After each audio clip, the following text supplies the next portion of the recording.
विभा को खिड़की पर उदास खड़ा देख माँ से रहा नहीं गया। वह बोली, क्या बात है बेटा, जब से घूम कर लौटी है परेशान सी दिखाई दे रही है।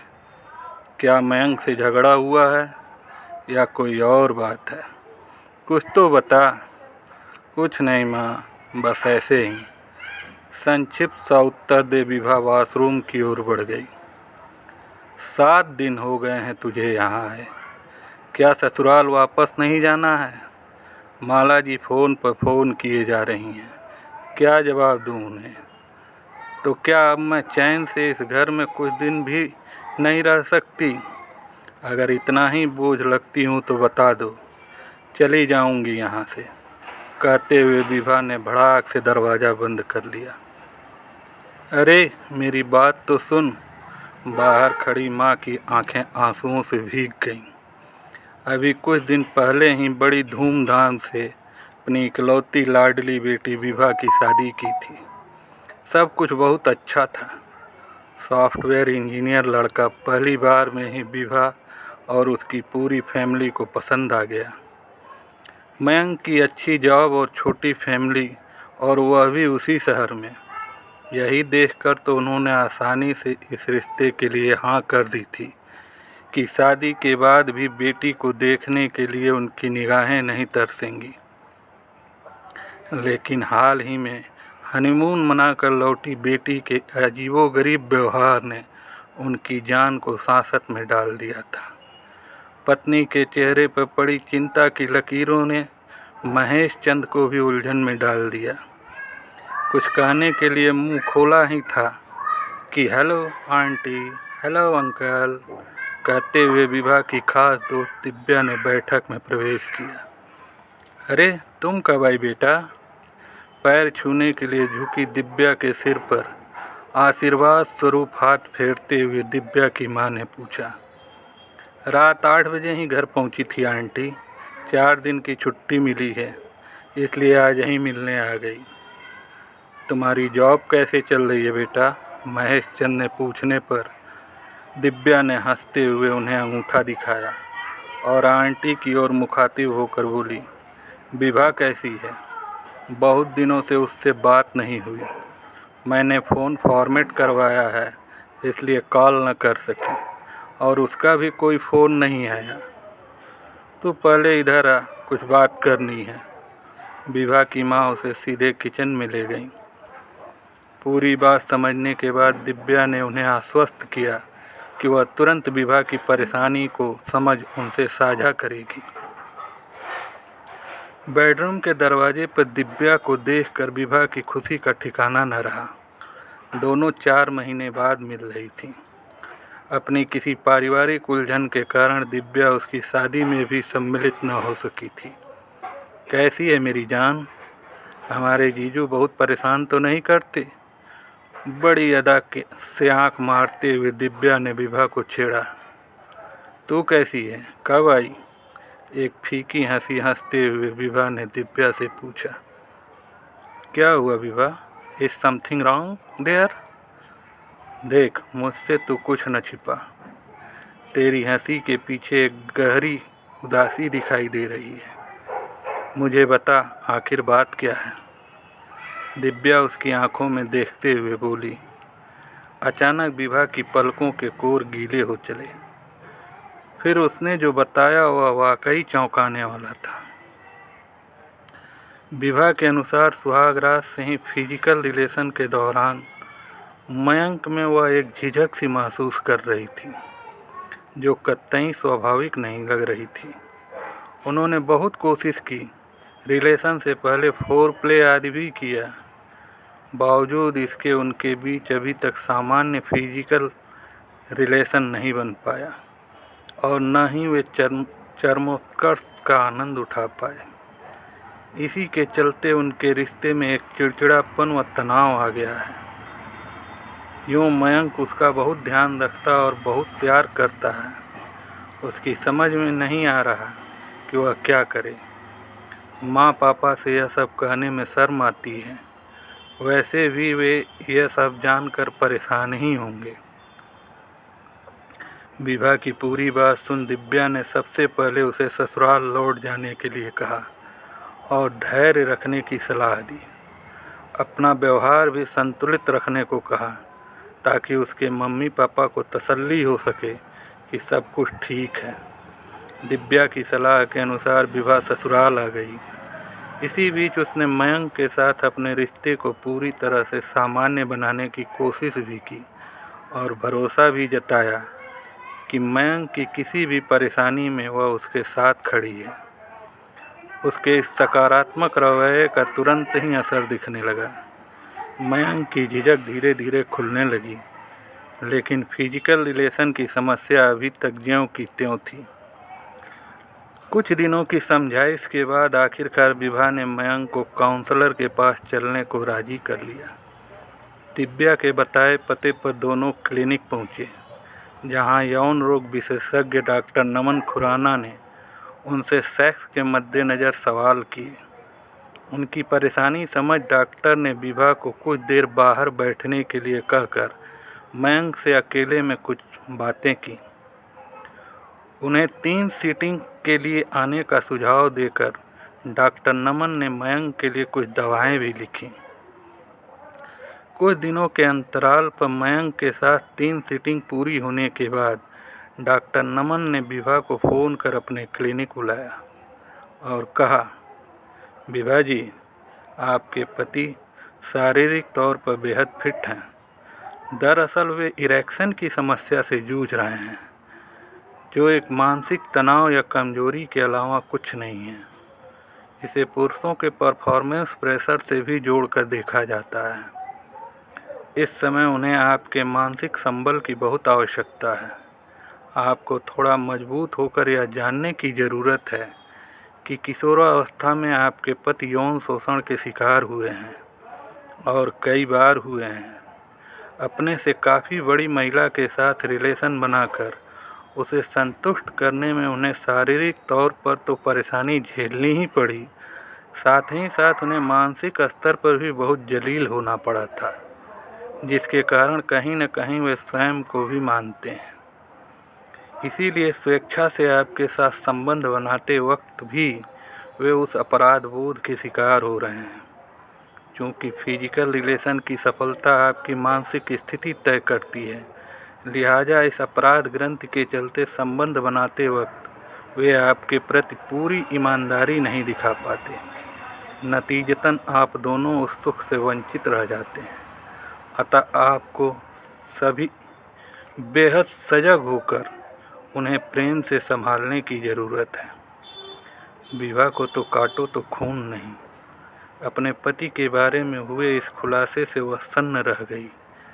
क्या ऐसा भी होता है? ऐसा कैसे हो सकता है?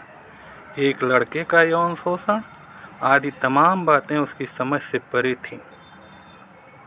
उसका मन मानने को तैयार नहीं था कि एक हट्टा कट्टा नौजवान भी कभी यौन शोषण का शिकार हो सकता है, पर यह एक हकीकत थी जिसे झुठलाया नहीं जा सकता था। अतः अपने मन को कड़ा कर वह पिछली सभी बातों पर गौर करने लगी। पूरा समय मजाक मस्ती के मूड में रहने वाला मयंक का रात के समय बेड पर कुछ अनमना और असहज हो जाना, इधर स्त्री सुलभ लाज के चलते विवाह का उसकी प्यार की पहल का इंतजार करना, मयंक की ओर से शुरुआत न होते देख कई बार खुद ही अपने प्यार का इजहार कर मयंक को रिझाने की कोशिश करना, लेकिन फिर भी मयंक में शारीरिक सुख के लिए कोई उत्कंठा या भूख नज़र न आना इत्यादि कई ऐसी बातें थीं जो उस वक्त विभा को विषम्य में डाल देती थीं। खैर, बात कुछ भी हो, आज एक विभत्स सच्चाई विभा के सामने परोसी जा चुकी थी और उसे अपनी हलक से नीचे उतारना ही था। हल्के फुल्के माहौल में रात का डिनर निपटाने के बाद विभा ने बिस्तर पर जाते ही मयंक को मस्ती के मूड में छोड़ा। तुम्हें मुझ पर जरा भी विश्वास नहीं है ना? नहीं तो? ऐसी बात बिल्कुल नहीं है। अब तुम ही तो मेरे जीने की वजह हो। तुम्हारे बगैर जीने की तो मैं कल्पना भी नहीं कर सकता, मयंक ने घबराते हुए कहा। अच्छा, अगर ऐसा है तो तुमने अपनी ज़िंदगी की सबसे बड़ी सच्चाई मुझसे क्यों छुपाई? विभा ने प्यार से उसकी आंखों में देखते हुए कहा, मैं तुम्हें सब कुछ बताना चाहता था, लेकिन मुझे डर था कहीं तुम मुझे भी गलत न समझ बैठो। मैं तुम्हें बहुत प्यार करता हूँ विभा, और किसी भी कीमत पर तुम्हें खोना नहीं चाहता, इसलिए कहकर मयंक चुप हो गया। फिर कुछ देर की गहरी खामोशी के बाद अपनी चुप्पी तोड़ते हुए मयंक बताने लगा, मैं 10th में पढ़ने वाला 18 वर्षीय किशोर था जब कामिनी आंटी से मेरी पहली मुलाकात हुई। उस दिन हम सभी दोस्त क्रिकेट खेल रहे थे। अचानक हमारी बॉल पार्क के बेंच पर अकेली बैठी कामिनी आंटी को जा लगी। अगले ही पल बॉल कामिनी आंटी के हाथों में थी। क्योंकि मैं ही बैटिंग कर रहा था, अतः दोस्तों ने मुझे ही जाकर बॉल लाने को कहा। मैंने माफ़ी मांगते हुए उनसे बॉल मांगी तो उन्होंने इट्स ओके कहते हुए वापस कर दी। वो लगभग 30-35 की उम्र में दिखने में बेहद सुंदर व पढ़ी लिखी सलीकेदार कामिनी आंटी से बातें कर मुझे बहुत अच्छा लगता था। फाइनल परीक्षा होने को थी, अतः मैं बहुत कम ही खेलने जा पाता था। कुछ दिनों बाद हमारी मुलाकात होने पर बातचीत के दौरान कामिनी आंटी ने मुझे पढ़ाने की पेशकश की, जिसे मैंने सरहद स्वीकार कर लिया। क्योंकि मेरे घर से कुछ ही दूरी पर उनका अपार्टमेंट था, इसलिए मम्मी पापा से भी मुझे उनके घर जाकर पढ़ाई करने की इजाज़त मिल गई। फिजिक्स पर कामिनी आंटी की पकड़ बहुत मजबूत थी। कुछ लेसन जो मुझे बिल्कुल नहीं आते थे, उन्होंने मुझे अच्छी तरह समझा दिए। उनके घर में शांति का माहौल था, बच्चे थे नहीं और अंकल अधिकतर टूर पर रहते थे। कुल मिलाकर इतने बड़े घर में रहने वाली वे अकेली प्राणी थी। बस उनकी कुछ बातें हमेशा मुझे खटकती, जैसे पढ़ाते वक्त उनका मेरे कंधों को हौले से दबा देना, कभी उनके रेंगते हाथों की छुअन अपनी जांघों पर महसूस करना। ये सब करते वक्त वे बड़ी अजीब नज़रों से मेरी आंखों में देखा करती थी, पर उस वक्त ये सब समझने के लिए मेरी उम्र बहुत छोटी थी। उनकी ये बातें मुझे कुछ परेशान अवश्य करती, लेकिन फिर पढ़ाई के बारे में सोचकर मैं वहाँ जाने का लोभ संवरण नहीं कर पाता। मेरी परीक्षा से ठीक एक दिन पहले पढ़ते वक्त उन्होंने मुझे एक गिलास जूस पीने को दिया और कहा, इससे परीक्षा के वक्त मुझे एनर्जी मिलेगी। जूस पीने के कुछ देर बाद ही मुझे कुछ नशा सा होने लगा। मैं उठने को हुआ और लड़खड़ा गया। तुरंत ही उन्होंने मुझे संभाल लिया। उसके बाद क्या हुआ मुझे कुछ याद न रहा। 2-3 घंटे बाद जब मेरी आँख खुली तो सिर में भारीपन था और मेरे कपड़े कुछ अव्यवस्थित थे। मैं बहुत घबरा गया, मुझे कुछ सही नहीं लग रहा था। कामिनी आंटी की संदिग्ध मुस्कान मुझे विचलित कर रही थी।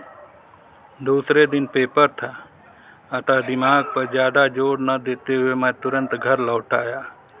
दूसरा पेपर मैथ का था। क्योंकि फिजिक्स का पेपर हो चुका था, इसलिए कामिनी आंटी के घर जाने के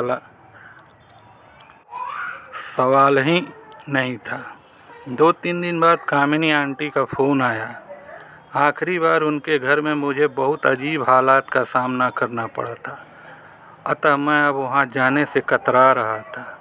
लेकिन माँ के जोर देने पर कि चला जा बेटा, शायद वे कुछ इम्पोर्टेंट बताना चाहती हों, न चाहते हुए मुझे वहाँ जाना पड़ा। उनके घर पहुँचा तो दरवाज़ा अध खुला था। दरवाजे को ठेलते हुए मैं उन्हें पुकारता हुआ भीतर चला गया। हाल में मध्यम रोशनी थी। सोफे पर लेटे हुए उन्होंने इशारे से मुझे अपने पास बुलाया। कुछ हिचकिचाहट में उनके समीप गया तो मुंह से आ रही शराब की तेज दुर्गंध ने मुझे पीछे हटने पर मजबूर कर दिया। मैं पीछे हट पाता से पहले ही उन्होंने मेरा हाथ पकड़कर मुझे सोफे पर अपने ऊपर खींच लिया। बिना कोई मौका दिए उन्होंने मुझ पर चुंबनों की बौछार शुरू कर दी। यह क्या कर रही हैं आप, छोड़िए मुझे, कहकर मैंने अपनी पूरी ताकत से उन्हें अपने से अलग किया और बाहर की ओर लपका।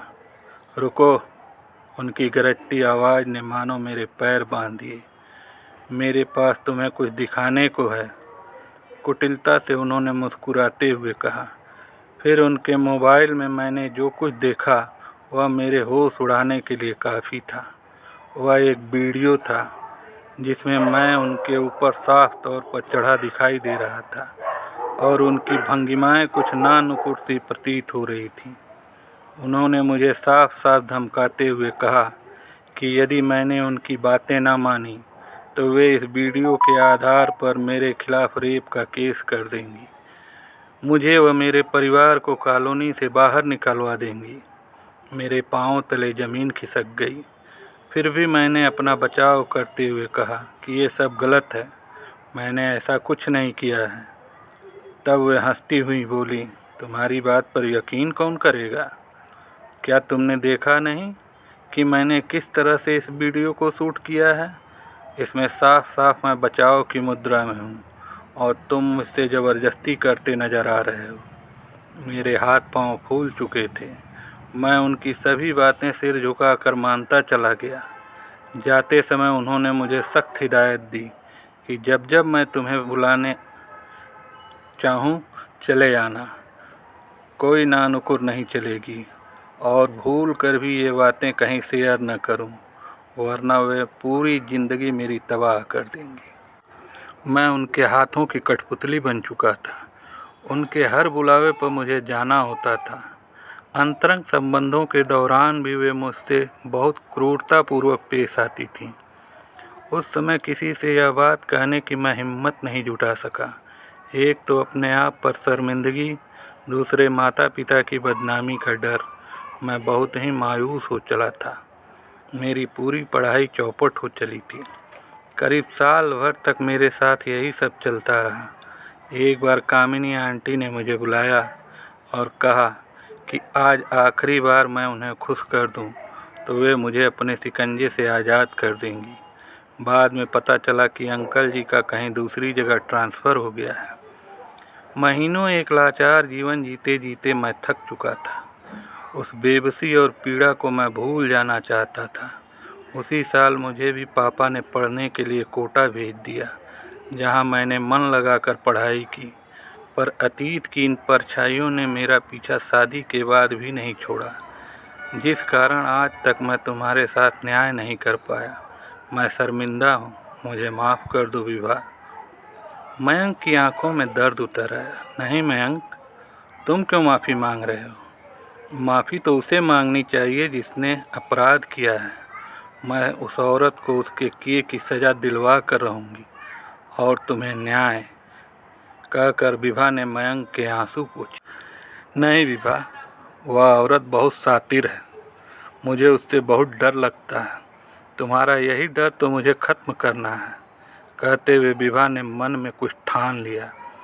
अगले दिन से विभा ने कामिनी आंटी के बारे में पता करने की मुहिम छेड़ दी। जिस अपार्टमेंट में वह रहती थी वहां जाकर खोजबीन करने पर उसे सिर्फ इतना पता चल सका कि कामिनी आंटी के पति का ट्रांसफ़र भोपाल में हुआ है। लेकिन उसने हिम्मत नहीं हारी। अपने सास ससुर को भी उसने मयंक की इस आप बीती के बारे में बताया, जिसे सुनकर वे भी सिहर उठे। अपने बेटे के साथ महीनों हुए इस शोषण के खिलाफ उन्होंने भी आवाज़ उठाने में एक पल की देर न लगाई। एक दिन फेसबुक पर कुछ देखते समय विभा के मन में अचानक एक विचार कौंधा। उसने कामिनी गुप्ता के नाम पर FB पर सर्च किया। भोपाल की जितनी भी कामिनी मिली उनमें से उस कामिनी को ढूंढना असंभव नहीं पर मुश्किल ज़रूर था।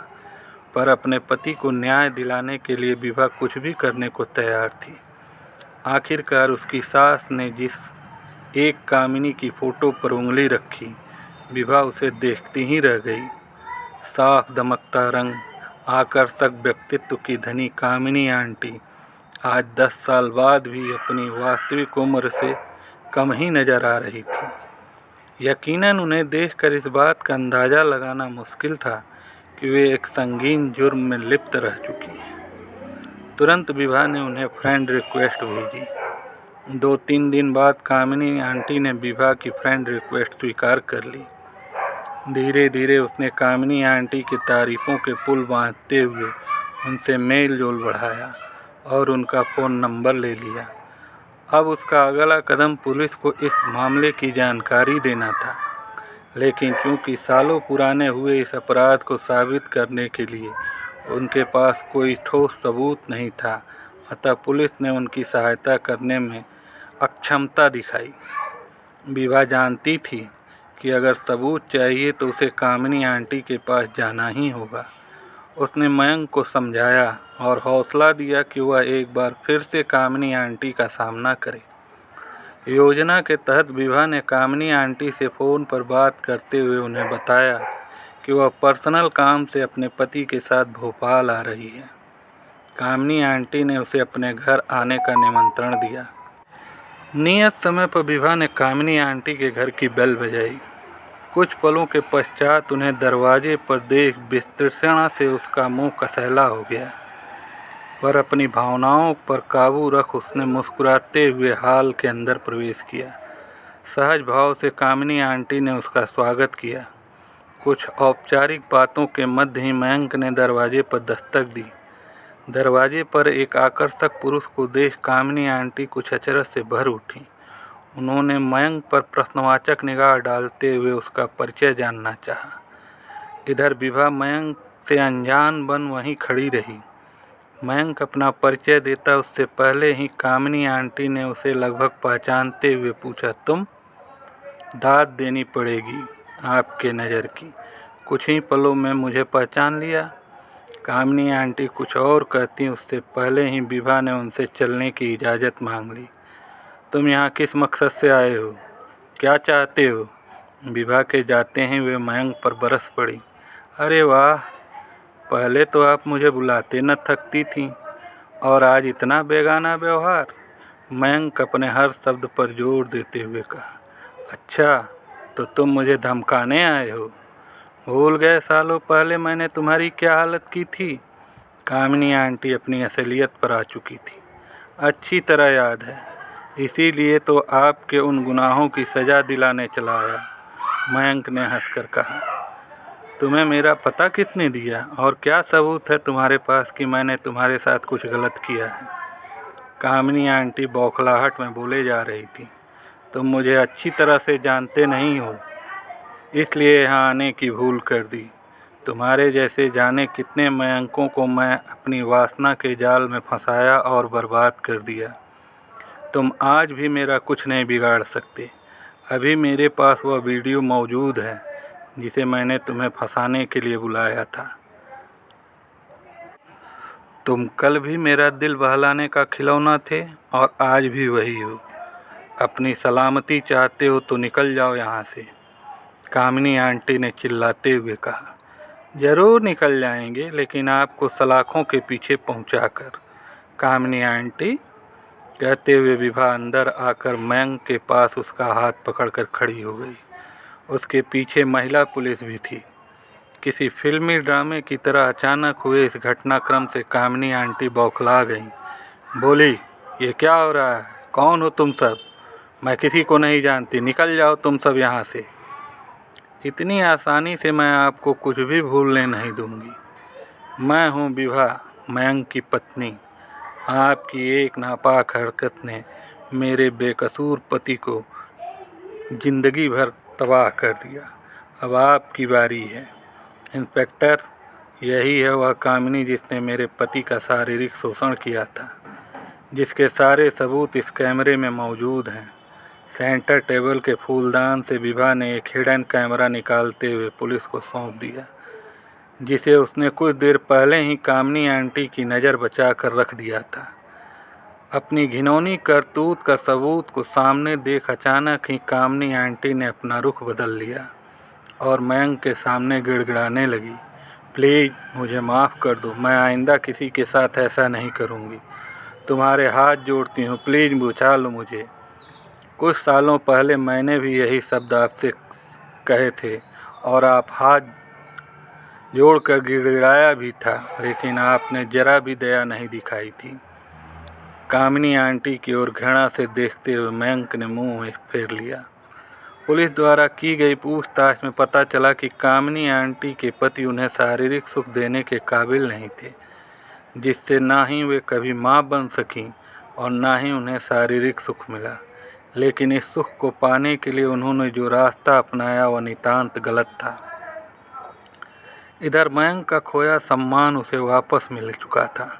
Thank you so much Vibha, Mayank ने विभा से कहा।